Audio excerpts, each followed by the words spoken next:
حضرت یوسف علیہ السلام نے پھر سالوں حکومت کی مصر پر، پھر وہیں ان کی تدفین ہوئی، اور جب تدفین ہوئی تو اختلاف ہو گیا۔ ہر قبیلہ کہتا تھا ہم نے اپنی طرف یوسف کو دفن کرنا ہے، اس لیے کہ جس طرف ان کو دفن کریں گے خوشحالیاں ہوں گی۔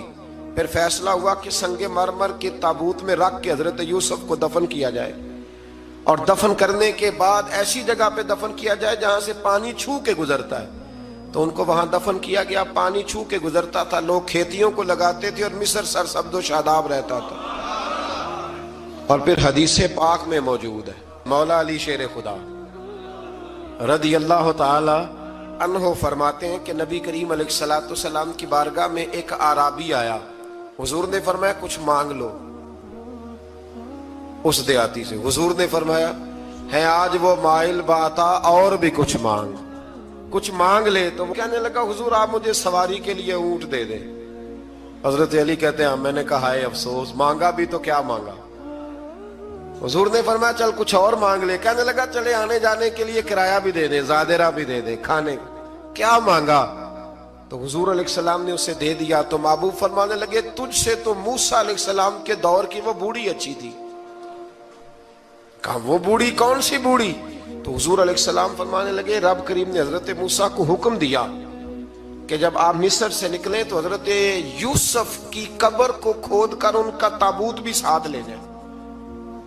تو حضرت سیدنا موسیٰ علیہ السلام نے عرض کی مالک وہ کیسے پتہ چلے گا؟ فرمایا وہ تو آپ نے خود ہی پتہ کرنا ہے کہ وہ تابوت کہاں ہے۔ وہ دریا کے اندر تھا، کیسے پتہ کرتے کرتے پتہ چلا کہ ایک بوڑھی اماں ہے، اسے پتہ ہے تابوت کہاں ہے، وہ کدھر ہے تابوت، تو بوڑھی اماں کو پتہ ہے۔ حضرت موسیٰ بوڑھی کے پاس گئے، کہنے لگے اماں وہ تجھے پتہ ہے یوسف کی قبر کہاں؟ کہنے لگی پتہ ہے۔ تو کہا اماں پھر بتا دو۔ کہنے لگے مفت میں بتا دوں، نبی کے مزار کا ڈریس اور فری میں بتا دوں، یہ کیسے ہو سکتا ہے؟ تو حضرت سیدنا موسیٰ فرمانے لگے چل قیمت لے، طبرانی کی حدیث ہے، حضور بیان فرماتے ہیں۔ حضرت موسیٰ کہنے لگے بتا کیا لے گی؟ کہنے لگی مجھے نا جنت میں وہ والا مکان دلائیں جس کے پڑوسی موسیٰ علیہ السلام ہو، میری اور آپ کی دیوار کٹھی ہو، کیا عقیدہ کند، اللہ اکبر۔ تو حضرت موسیٰ کہنے لگے چل اماں مہربانی کر جنت مانگ لے، اب تو پڑوس ہی مانگنے لگ گئی ہے، تو اب نبیوں کا درجہ تو بڑا ہوگا، تو دینے والا اللہ ہے، میں دعا کرتا ہوں۔ تو کہنے لگی جی ٹھیک ہے، اگر آپ نہیں دیتے تو میں ایڈریس نہیں بتاتی۔ تو حضور فرمانے لگے اس سے تو وہ اچھی تھی۔ حضرت موسیٰ نے عرض کی کہ یا اللہ یہ نہیں بتا رہی تو اب کیا کروں؟ فرمایا موسیٰ وعدہ تو کر لے، مکان میں دے دوں گا، وعدہ کر لے۔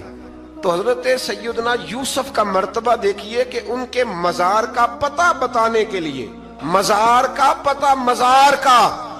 پتہ بتانے کے لیے اس خاتون نے حضرت موسیٰ سے جو قیمت لی وہ یہ تھی کہ میں جنت میں آپ کی پڑوسی بنوں گی، پھر ایڈریس بتاؤں گی۔ تو حضرت موسیٰ نے وعدہ کیا، تو پھر اس نے پتہ بتایا کہ فلاں جگہ مزار ہے۔ یہ تقریباً سینکڑوں سال بعد حضرت موسیٰ وہ وہاں سے نکال کے تابوت اپنے ساتھ لے کر کے گئے۔